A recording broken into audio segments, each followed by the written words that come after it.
evening, guys. That is Saturday today. So I'm back in June Madiscarting Mama. Video for today ay making pork lumpia dahil may order ako ngayon for tomorrow. For the Norwegian Mother's Day tomorrow. So may nag-order sa akin ng pork lumpia. So ang gawin ko lang, i-fry ko muna yung onion dito sa oil, mainit ng oil. Yan. Try lang natin kasi it's extra yummy yung ano natin. Yummy, yummy. Ganyan lang ako magluto, guys. Pwede lulutuin mo yung ano, yung karne, pero sa akin, diyan ko lang yung ibalot ko siya ng hindi siya pinapray yung pork. Lulutuin lang natin ito. And then gawin na itong garlic. Meron tayong garlic. Yan. And then tuloy lang natin ito. Hanggang siya medyo ma-fragrant yung color natin.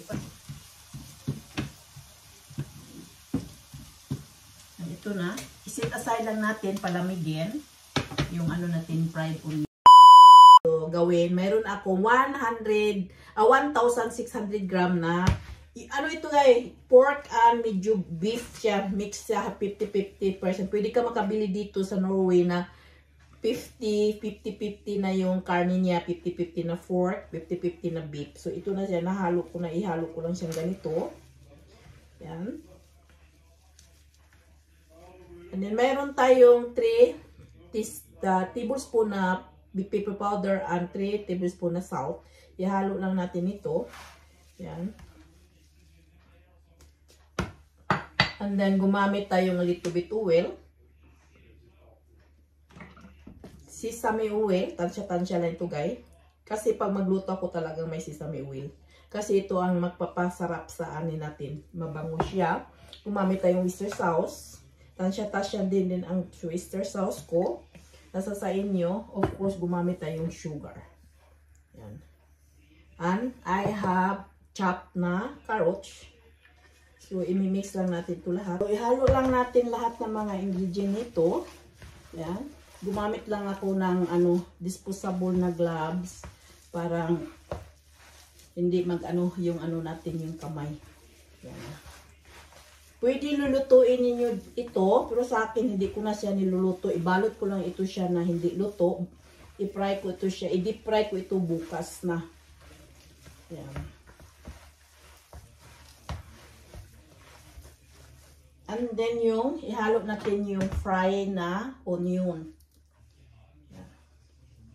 Naka-fry yung onion. Madali ko lang hindi sayang. Guys, diba? Masayang siya pag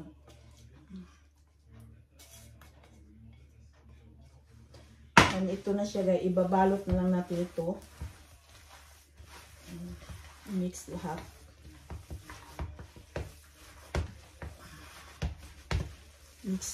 Mix lang.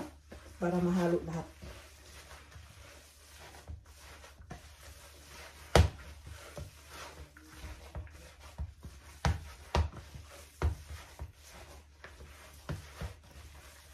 So, ang sunod natin gawin, ibalot natin ito mamaya. Mayroon akong rice wrapper, almost 40. So, umpisa na tayong balot. Gumamit ako dito para magkaparehong size. Ganyan lang. Bali, dalawa siyang ganito. Gawin natin half and half para medyo ang laki. So, ganyan lang natin. Hindi ko siya niluto. Yan, lagyan natin kaunti.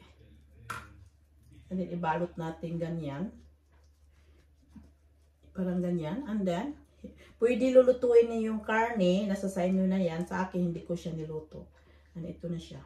Then, lagyan natin yung water sa dulo para didikit yung natin. Ayan. Ito yung lumpia natin, guys. I-fry natin ito bukas. So, ituloy ko lang. Yung pork beef lumpia. Nakapack na yun last night. Niready ko na siya. And then, ito na this morning. Kasi order ito sa isang kaibigan ko. Ito yung nagawa ko na guys. Almost 60 pieces and 1 kilo and 800 gram. So, next step natin gawin. I-fry na natin yung lumpia. Fry sa ating lumpia. Not, ano lang, medium temperature dahil para hindi siya masunog. Dahil yung laman nito hindi luto, guys. Mainit na yung ano natin.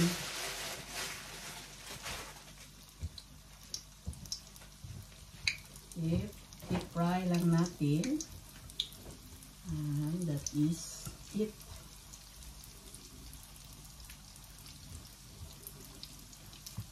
Sa medium temperature, dahil yung laman ito, hindi ko na siya na-fry. Ang ginawa ko lang, minarinate ko lahat yung pork and then yung beef sa ingredient. And then pagkatapos, binalot ko na lang. Yung onion and garlic, pinafry ko siya kaunti ng oil. And then the rest, minix ko lang siya. Tingnan natin, guys.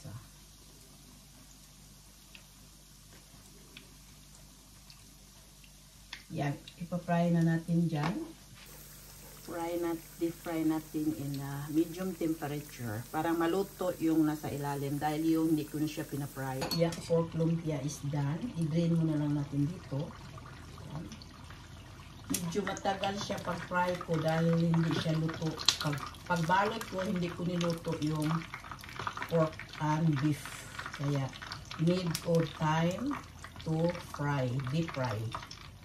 So, i-drain lang natin, gumamit tayo dito ng straining para yung oil niya,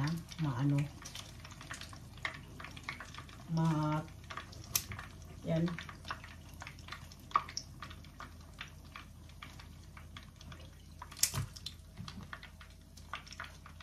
This is my pork beef lumpia, guys. Now that is done. So, ready na i-pick up sa kuligos ko is ordered today. And then at the same time, that is Mother's Day!